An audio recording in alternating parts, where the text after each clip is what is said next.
Good evening, everyone. I'm Jeff Russo here with Leah Lando on this Tuesday. It is a day of reckoning for Buffalo's Catholic Diocese, along with thousands of the faithful. Bishop Michael Fisher and church leaders announcing final decisions on which parishes will close as part of the Road to Renewal plan. Here's an overview of what the diocese revealed today. A final decision has been made to close or merge 69 parishes and worship sites across western New York's 8 counties. While some secondary worship sites will remain open for a short while, the diocese will ultimately reduce its number from 196 sites to 118.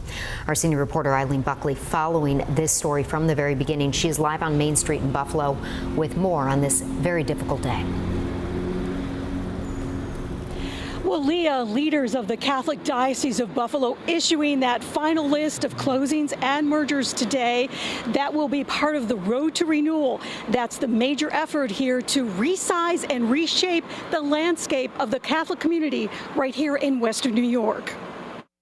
This is a turning point in the history and the life of this diocese. The leader of the Catholic Diocese of Buffalo appearing at a news conference Tuesday to announce final plans to close and merge churches across the entire 8 counties of Western New York. A total of 79 parishes will remain open, along with 39 secondary worship sites. The diocese says the decision was driven by a comprehensive and collaborative planning process involving clergy and laity.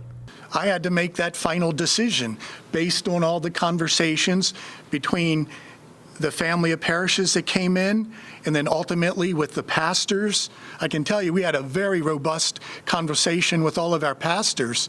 Those were even more agonizing, I think, than with some of the families. The diocese says it faces a shortage of priests, a drop in church attendance, and bankruptcy. We were going to be doing this whether there was Chapter 11 or there was not.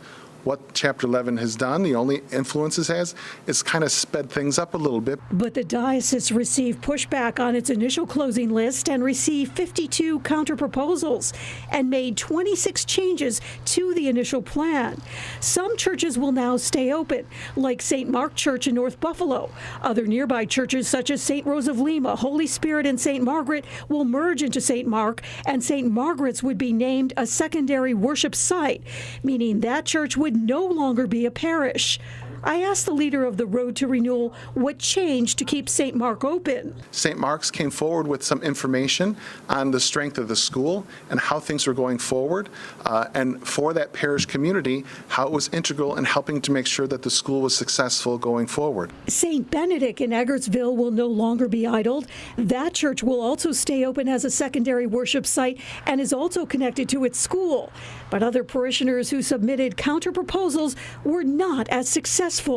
And there's absolutely no reason why they should close our parish. Tom Pachowski stood outside the Catholic Center in protest of the decision to close his church, Blessed Sacrament, in the town of Tonawanda. He says the diocese is breaking canon law and they will appeal to the Vatican. And in our case, we are in the black. Other parishes in our family were not. Now, the diocese denies that it's breaking canon law. The diocese says it will begin closing and merging parishes next month. That will run until next June. And you can check out all the closings and mergers at our website at WKBW.com. Live in downtown Buffalo tonight, Eileen Buckley, 7 News. All right, Eileen, thank you. I know a difficult day for so many.